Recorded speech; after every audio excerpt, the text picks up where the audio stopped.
I'm pleased to kick off the last session of the day, ICFP's first session on types. And we're going to start off with Max to discuss how we can use parametricity to get a proof of non-interference. Thank you, Richard.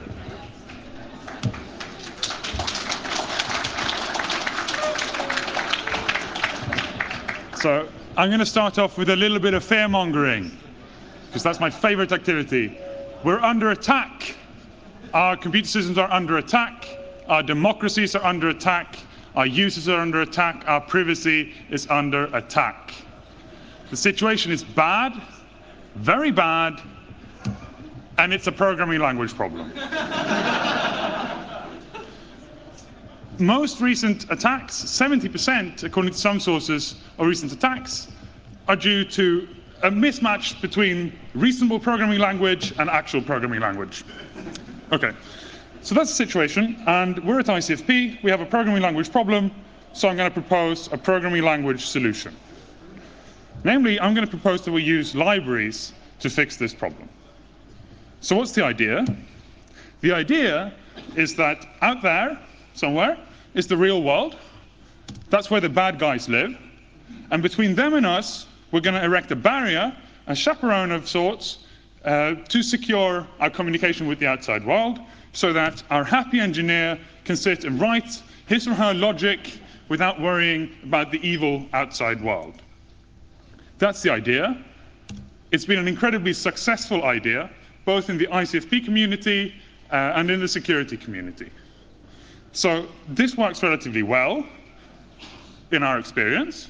And one of the key things that we have to think about when we write papers like this is, how do we prove that when you do something like this, it actually works? I.e., how do we prove that our engineer doesn't get him or herself into trouble and writes insecure programs? Of course, in order to answer that question, first we need to answer the question of, what does it mean for a program to be secure? Now, because this has been around for a while, most of you will have seen this slide before, so I'll go very quickly through it. Programs take, say, secret and public inputs and produce secret and public outputs. This is in the simplest case. We'll generalize later. Secret inputs could be things like your location, and secret outputs, the screen on your phone. And public inputs could be things like restaurant information, and public outputs could be things on the open internet, right? And what we allow is secret-to-secret information dependencies in programs, public to secret, and public to public, but not secret to public. Okay? So that's the idea. And what does this mean in our context? It means that in order to enforce this, what we could construct, and this is sort of the simplest way we'll do it, is a little library in Haskell like this, a little module with a data type of secrets, a return, and a bind. And what I'm going to talk about here in this context is secrets as things wrapped in seek, and public values as just raw values. Okay? Now, the non-interference condition in this context says that if you have a client module like this, which imports secure and writes a function foo, takes a public boolean and a secret boolean to a public boolean and a secret boolean, then is it always the case that foo is a secure program? In other words, does secure guarantee non-interference? And of course, there are many ways you can try to answer this question, and I'm interested in answering this question using parametricity. And why am I interested in using parametricity? Because it's an existing meta-theoretic tool that we get for our languages, which means that I don't have to do much additional meta-theory to prove something about the implementation of my library, which is something I like. All right, and now you should be sort of getting uncomfortable in your chairs and thinking, wait a minute, I've heard this story before. Haven't we talked about this for like 15 years? Yes, we have, and it's problematic.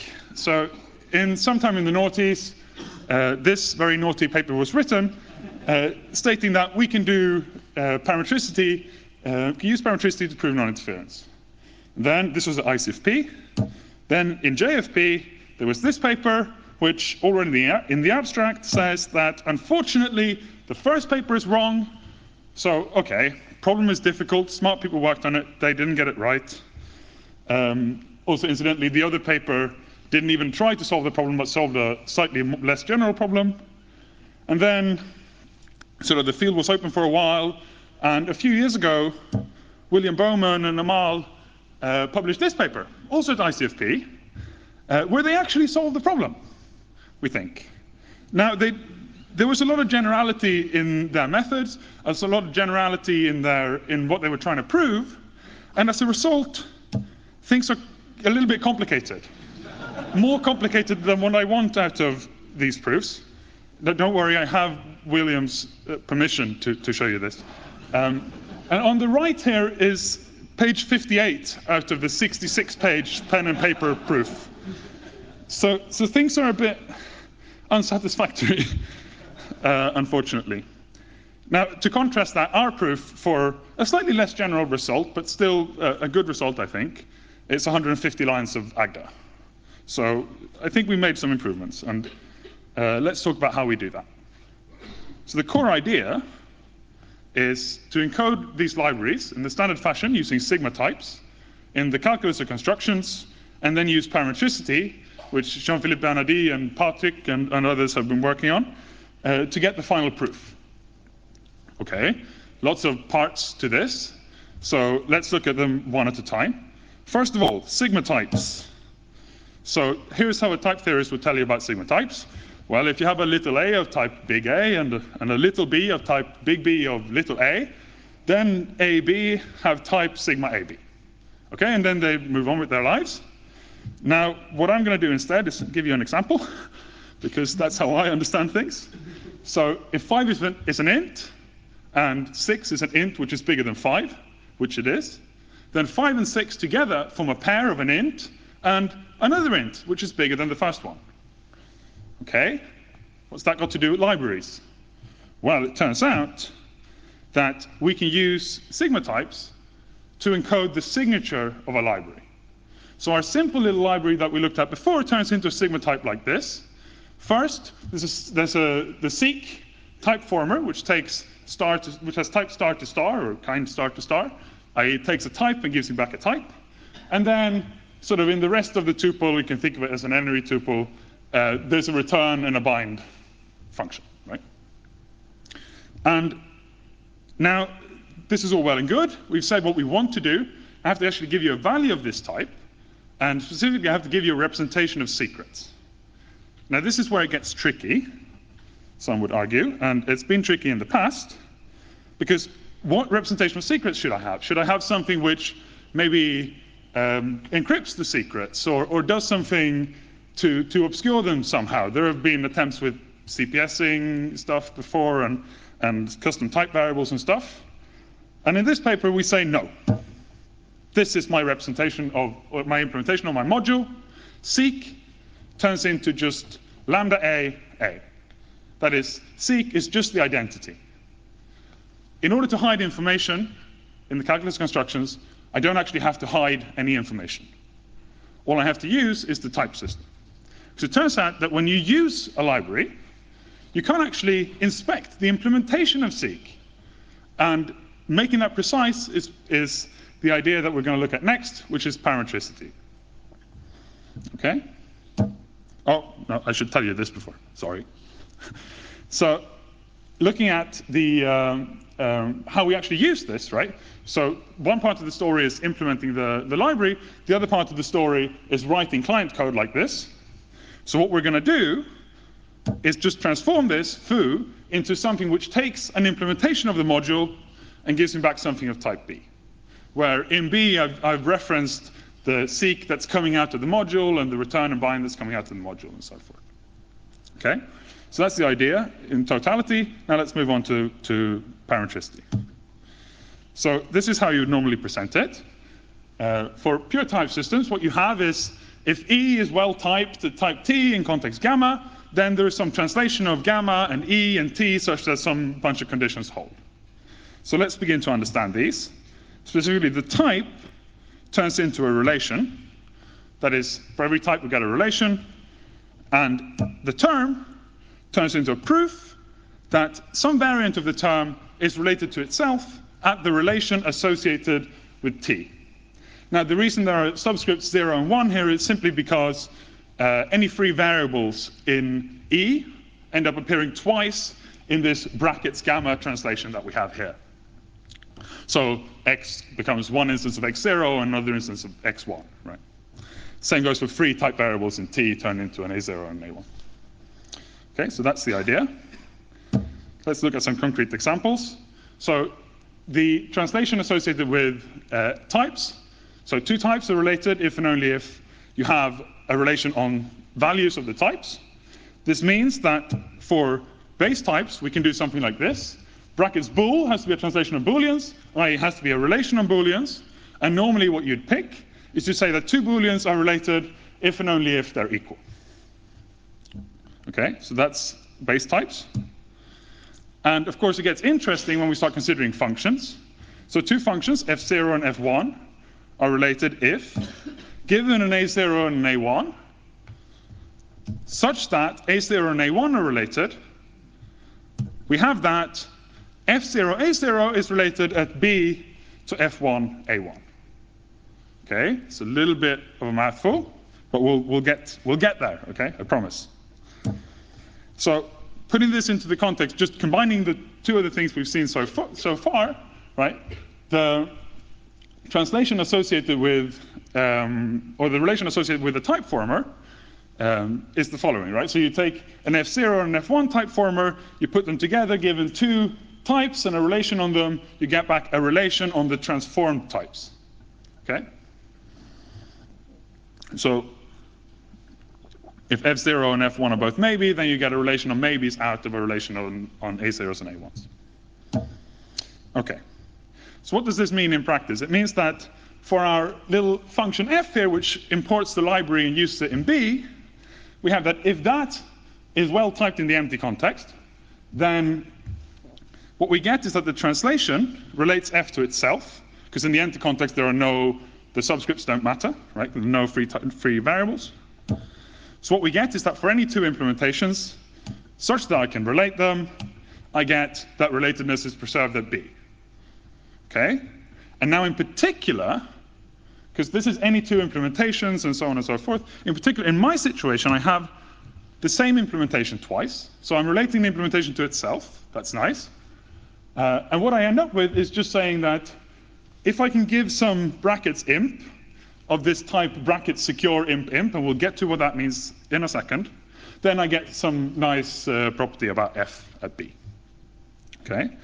Now this is nice because I get to pick brackets imp. It's an argument. Okay, you might say that I have to pick it, but I also get to pick it. And why does getting to pick something become important? Well, that has to do with how we translate sigma types. Now, I'm not going to go into detail on this, but basically what it turns out is that everything in the sigma type is just something that you have to give a translation for, right? So this means that I get to pick the relation corresponding to secrets, and in turn, I have to provide proofs that the things that operate on secrets preserve relatedness. Okay? Now, this turns out to be important because I can use this to get the final proof. I can use this to get something tangible that I know about secrets and how they behave. So what I'm going to do is this. Namely, any two secrets, S0 and S1, are related, always. This is top, the trivial type. Right? Or one, or unit, or whatever you want to call it. Okay, so any two secrets are related. That means, oh, and of course, you can imagine easily how you would fill out the rest of the definition, right? With return and bind, it turns out to be quite straightforward with this definition. This means that if f is a function like this, which is the core of the non-interference proof, right? Something which takes a secret and gives me back a public Boolean, then if I take brackets f, I give it imp twice in the translation, then for any two secrets, B0 and B1, such that I can relate them, then I get some relatedness out. Okay? Now let's make that more precise by just getting rid of stuff and more easily understood. This turns into top. This turns into equality. Top I can ignore. So the statement I have now is that for any two secret booleans, the result of applying f to b0 and f to b1 are the same. So this function f can in fact not depend on the second argument, seek. Okay, that's all well and good, you might say. But you've only shown me how to do secret and public, right? Don't worry, that might be the situation that we've seen in this talk. In fact, in general, you might have more complicated orders or lattices that the security crowd are normally interested in. So normally what we'd have is we'd have a set of labels and some order on them. And don't worry, we can deal with generalized security in this context as well, right? And that fits within the 150 lines of Agda. And the proof is available online. Thank you very much.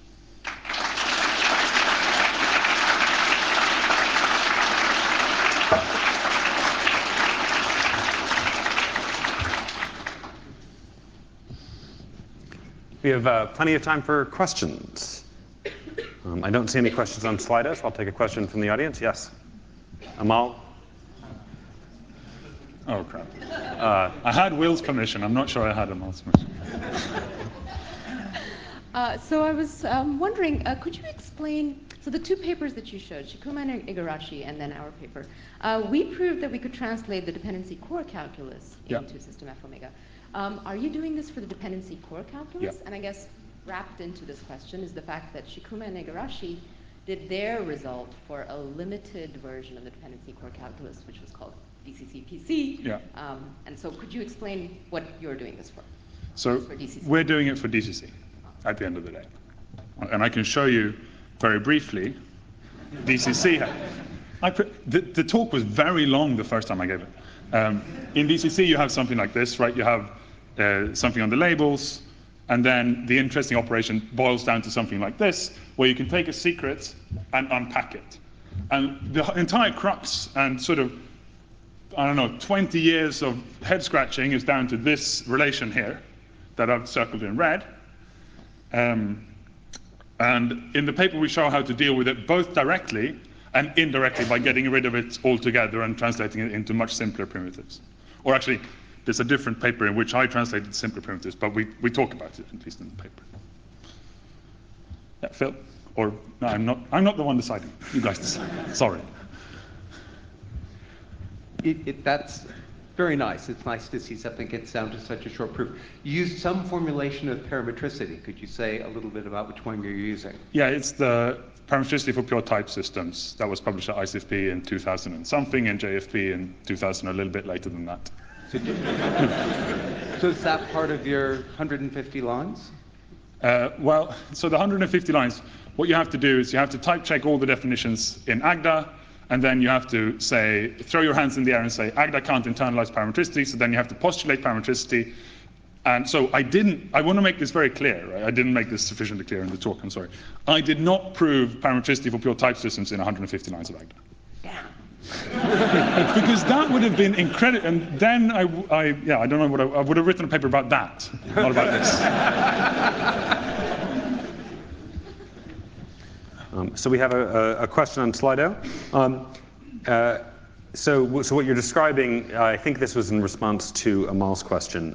Isn't that the idea of the original DCC paper? And why did we go through more complex papers during the years in between? Yeah, they have a categorical interpretation in like CPOs and stuff, and there's no actual non-interference proof at the end of the day. And I wouldn't really call it free. And there's no proof in that paper either, so I'm not sure. I mean, what we've shown here is that it's not that you can do it for DCC in particular, that's one thing, but the DCC fits into more expressive languages, right? So what we show is that if you have a library in the calculus constructions that mimics DCC, then not only does it behave like DCC if you then translate DCC into CC, but also in isolation, just as a library, it behaves securely, right? And the motivations were slightly different for the other papers, but those authors can speak for themselves, I think. Okay, thank you. Other questions from the audience?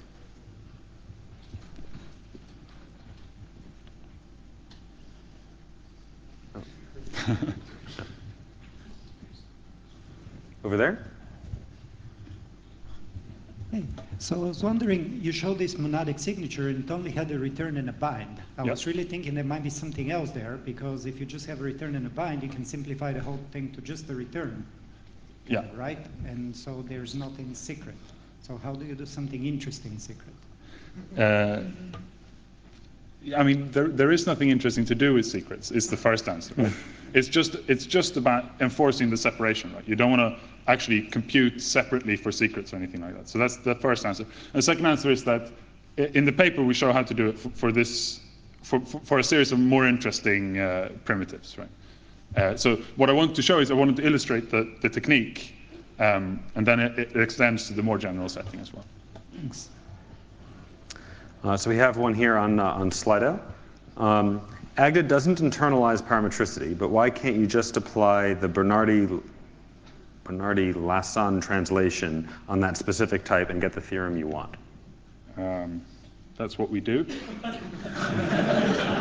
So, but I mean, you still have to postulate, but you still have to make assumptions, right? So Agda doesn't check that you've sort of, one thing that Agda doesn't check is that you've actually written down the proof for every single one of the things that should be in the sigma, for instance.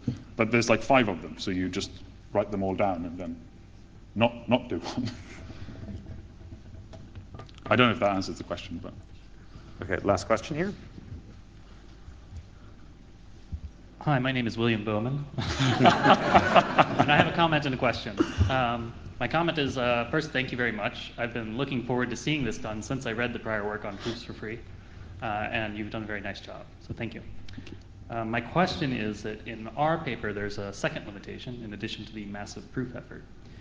What we show is that non-interference is preserved through the translation, but what we wanted to do is show that that the translation was secure in the sense of secure compilation, for which we need to show that contextual equivalence is preserved. Have you solved that limitation too? Can you show that your translation preserves contextual equivalence?